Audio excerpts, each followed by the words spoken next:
So you may already know that you can track the status of your spousal sponsorship application using a new PR tracker, but it can get frustrating trying to create your account. There are unexpected errors that pop up, or your application is simply not found in the system. But there are a few solutions that can work. Let's take a look. Now, if you don't know what this tracker is and how it works, my recommendation, first check out this video, also linked in the description below. I explain everything about how the sponsor and the principal applicant can create their separate accounts in this tracker.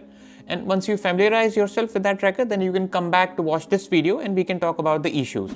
If you already know what this tracker is, then continue to watch. So in order to create an account in this tracker, as of now, you'll need two things: your UCI and your application to be in their system, the IRCC system. Once your application reaches an officer, they conduct a preliminary completeness check to make sure all your forms and documents have been submitted. And once they determine that your application is complete, they usually issue you an acknowledgement of receipt email or an AOR email. So from submitting the application to receiving this AOR email, it can take about 3 to 4 months. Could be more, could be less, depending on several factors, but the average time is 3 to 4 months. So it is at this point that your application is in their system. So it makes more sense to track the application now. Now, if you're the sponsor and you already have a UCI from before, then you can even create the account in this tracker before receiving the AOR email, but it's not really going to make much sense because you won't have anything to see. So it's good that you can create the account, but to be able to properly track, you'll have to wait for subsequent updates. So this is the AOR email that I received when I sponsored my wife. I was the sponsor and I was also her representative. This AOR email usually goes to the sponsor, and if you've hired a paid representative, it will most likely go to the paid representative, whoever is assigned as the point of contact when you did your application. So this is the AOR email, and up top there's this UCI, which is the sponsor's UCI. Okay, not the principal applicant, but the sponsor's UCI.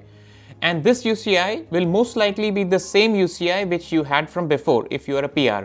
And if you never had a UCI, meaning the sponsor never had a UCI, you were Canadian born, then you will most likely be assigned a UCI for the sponsor in this email. Alright, and below this UCI email is the application number, which starts with F. Now, after acknowledgement of receipt, the next set of communications from IRCC are usually the biometrics and medical requests. So here's the biometrics instruction letter that my wife received. And as you can see, up top is her application number, which is the same application number that was given to me in the acknowledgement of receipt email also.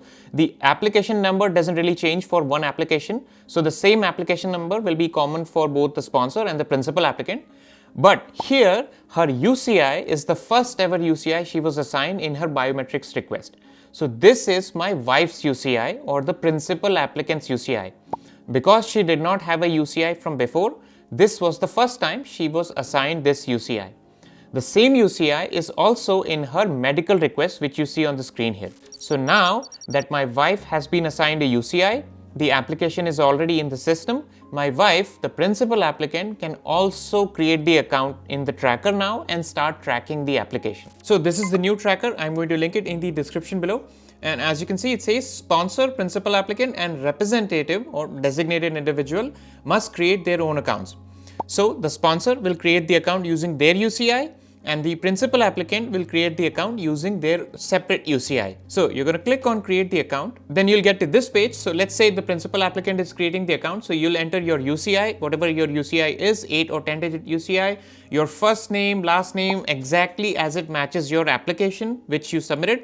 Your date of birth, place of birth, country, again, all these things should match your application. And we'll get to that in a second because that's what causes a lot of issues. And then you're going to click on next step. When you do this, it's going to send a code to the email that was on file when you submitted your application. So when my wife tried to create the account, that code came to me because I was the representative. Now, if you're using a paid representative, then the code will most likely go to the paid representative's email account. So if you're working with a paid representative, it is important for you to let them know when to expect to receive this code from you. Because when you send this code out and when they receive the code in their email, they will have to respond to you with that code so that you can enter that code here and then proceed with creating the account. And there is a timeout period of this code. So if there is a delay between them receiving this code and then informing you of that code, it might time out.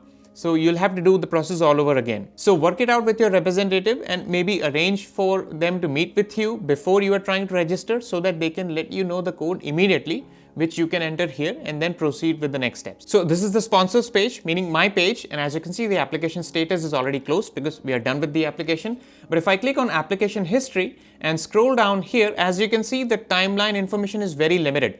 So it only gives me the information from when the application was received until the acknowledgement of receipt email. All right, there's not much to see here. So the sponsors timeline is going to be limited. You won't find much detail in this tracker when you look at the sponsors page. But if I go into my wife's account, meaning the principal applicant's account, and click on view details, there is much more detail here. So from application submitted to biometrics, medical, eligibility, background, pre-arrival, and medical activity updated to completed. So there's much more detail you'll see in the principal applicant's timeline. And that's why it's important for the principal applicant to link their application or create the account and link the application to this tracker, right? Now let's talk about the issues with creating the account. Now this one is pretty obvious. If you've just submitted your application, not enough time has passed, you have not even received an acknowledgement of receipt email, the application is not even in their system, and if you try to link, you will most likely not be able to link. Obviously, the sponsor who has a UCI from before can still link their application, but you won't be able to see much because there's nothing in the system yet, right? So wait at least until you receive the acknowledgement of receipt email for the sponsor to be able to link and see some activity in the tracker. And for the principal applicant, wait until you receive the biometrics instruction letter or the medical request, which will have the principal applicant's UCI, and then the principal applicant can attempt to create the account in the tracker and start linking. Alright, so next up is the browser that you're using to access your tracker. So the instructions clearly state that you can either use Chrome, Firefox, or Safari to access your account. So use these three browsers, any of these three, and see if it works. A lot of users have reported that initially when they were trying to use their smartphones to create the account in this tracker, it didn't work. But when they switched to PC or Mac with any of these three browsers, it worked, all right? So when trying to register, some users have reported that the way they entered their UCIs in this field was also an issue.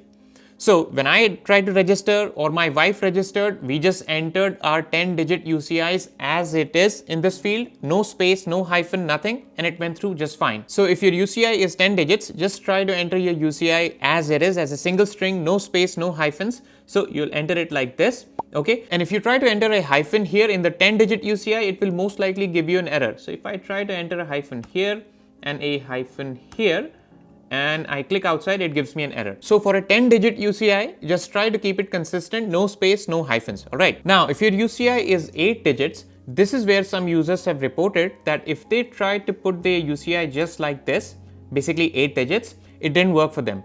But if they inserted a dash in between, a hyphen in between, and then tried to register, it worked. So this is just something you can give a shot, okay? So for a 10-digit UCI, just put as it is, no hyphens, no spaces.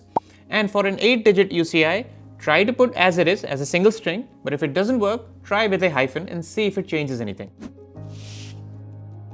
So the first thing you should keep in mind is type the name exactly as it matches your application, okay? The application for permanent residence that you submitted. So let's take the example of the principal applicant. My wife, who I sponsored, is the principal applicant. She will have to type the first name and last name exactly as she typed when she submitted the application. Precisely, I'm talking about the form 0008 where she entered her information, first name and last name. So assuming that the name that you entered in your 0008 is the same as the name in your passport, you will enter your first name and last name just like that here. So let's take the example of my wife, her first name Apurva and last name Mishra. This is exactly as it appears on her application 0008 and in her passport. So it matches across the board. Once you enter the name, don't put any extra spaces after the name. This is also what causes the name. So some people enter the name like this. This is last name MYCICRA and they just put a space. Don't do that because it will cause a mismatch, okay? There should be no space after these names, okay? It should end right after the last letter. Now, if the name in your application is different from the name in your passport, first you will try with the name that you entered in your application and see if it works. If it doesn't work, then try to type the name exactly as per your passport here. and see if it changes anything, right? A lot of people have reported that when they type their names as per their passport as opposed to their application, it worked for them. So that's something you have to give a try, okay? Now, a lot of people don't have last names, and this is also what causes an issue. So if you leave your last name field blank, it won't let you proceed. So if you don't have a last name, there are a couple of alternatives you can try, and these are examples which have actually worked for people, so they might work for you. So let's say you only have a first name. So Apurva is the first name. You list it exactly as per your application. Then in your last name, you can just type the word blank, okay? Or you can simply type one single space to indicate that it's blank. If this doesn't work for you, you can also try typing NA in all caps or NA in all small letters, okay? So these are a few permutations and combinations that you will have to try and see which one works for you if you don't have a last name, right? Another issue which people experience with names is middle names. So when people have middle names and they have listed those in the application which they submitted, and their passport maybe has a different name, that can also cause the tracker to go wonky on you. So if you have a middle name, let's work with an example. Let's say my wife's full name is Apurva Mishra Gautam. Okay, that's her full name. So in this case, assume that Apurva is her first name, Mishra is her middle name. So the middle name is also going to go in the first name field. So once you type the first name, simply type one space, just one space, then type the middle name, and then don't have any spaces after this. Okay, leave it right there. Come down to the last name field and simply type the last name here. Okay. So that's how you can account for middle names. And I'm just giving you an example. Whatever middle name you have, even if you didn't change your name after marriage to your spouse's name, but let's say you kept your middle name, you should put your middle name in this first name field and the last name or the family name in this last name field and see if it solves your issue. So the first thing you have to do is, as the instructions state, make sure that your place of birth matches the one indicated in your application. So this is your application. This is the generic application form for Canada. In personal details, if you scroll down, this is where you have to enter your place of birth. So as you can see, I've entered New Delhi as the place of birth. So NEW, one space, and then DELHI, and then no space after that. That is the way I entered my place of birth in 0008. Now, let's assume that in your passport, under place of birth, you've also entered New Delhi exactly like that, and this field is empty. So there's no state, province, or district listed. You've just entered New Delhi here. Your application also has place of birth, New Delhi. So it makes sense that you have to enter New Delhi exactly like that in this place of birth section in the tracker. Okay, no space after that. Just NEW space DELHI exactly as it is in your application and your passport. So in this case, technically it should match and then you should be able to link your application. So this is the ideal scenario when the place of birth in your generic application and the place of birth in your passport match. Then it's pretty easy. The tracker can either pick up from the generic application or the passport. I'm not really sure where the tracker picks this information from, but because they match, it shouldn't be a problem. Now, sometimes what happens is when the place of birth that is listed in your generic application does not exactly match the place of birth listed in your passport, then the tracker might experience some issues in picking the right information and linking to your application. Because some people have experienced that the tracker is actually picking this information from the passport.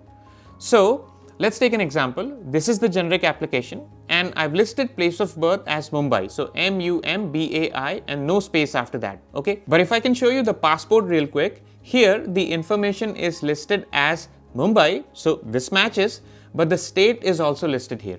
Okay. And in these cases, sometimes what can happen is when you try to enter place of birth here as Mumbai, the tracker fails to pick it up because the tracker is actually expecting you to type Mumbai as well as Maharashtra, which is the state, in order for the application to match. So again, this is a trial and error thing. The first thing you'll try is just try with Mumbai, which is the place of birth, which matches your generic application.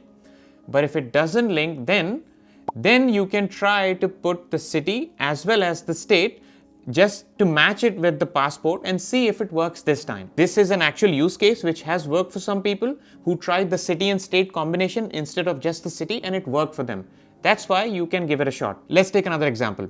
Let's assume that in your generic application, you have listed the city under place of birth because it matches your birth certificate. But in your passport, actually the place of birth that's mentioned is the district and then followed by the country. So just as an example, let's assume that you've written Sevilla, which is a city in Spain, as a place of birth in your generic application form because it matched your birth certificate. That's fine. But when you look at your passport, assume that this is a Spanish passport. I'm just working on the image that I have of the Indian passport. But in your Spanish passport, under place of birth, you've actually written Andalusia, which is the community, and then country, Spain. So in this case, the information about place of birth is different in your generic application and your passport. And then when you try to link, you may experience an issue. So when you try to link, the first thing you'll try is try with the city, which is Sevilla. If this doesn't work, then you can try with this district Andalusia as well and see if it changes anything. All right. So if it doesn't let you link, then you can remove the city and just try with the district and see if it works. If that doesn't work, then again, you'll have to try a few permutations and combinations. So you can try the city and country, or you can even try the community, Andalusia, and the country exactly to match your passport and see if it works. So again, this will be an issue for people whose information is not consistent across all the supporting documents that you've submitted. So let's say the place of birth is different in your birth certificate than your passport. Then what you've entered in the generic application form, if you try to enter the same thing in your PR tracker, it may not match. So you will have to do a little bit of trial and error to see which information matches. For people whose information is consistent across the board, just enter whatever you have in your generic application form exactly as it is and see if it works. Technically, it should work the first time. But for others, you have to do some trial and error and see what works for you. Districts work for some people entering provinces and country has worked, city and country has worked, for some people city and state has worked. So there's various possibilities and you can try whatever works for you. All right. Now, if you've tried all the combinations and it still doesn't let you link, which is also the case for a few applicants out there, then the system is probably overloaded and you just have to try again later. All right. So there's no direct fix to this. I know it's buggy. And hopefully down the line, IRCC fixes this tracker, makes it much more user-friendly and much more efficient. But until that happens, you will have to bear with this trial and error thing and see what works for you. Now, besides the PR tracker, you could also try to link your application to the MYCIC account or the GCK account. So this is the MYCIC account page. I'm going to link it in the description below. And if you scroll down, this is where you sign in with your GCK. Hopefully you already have an account here. Keep in mind, this particular account, the GCK account, is different from your online PR portal account. That is a different account that you might have used to submit your application. So you can create the account using your GCK here, and then you can link your account to the permanent residence application.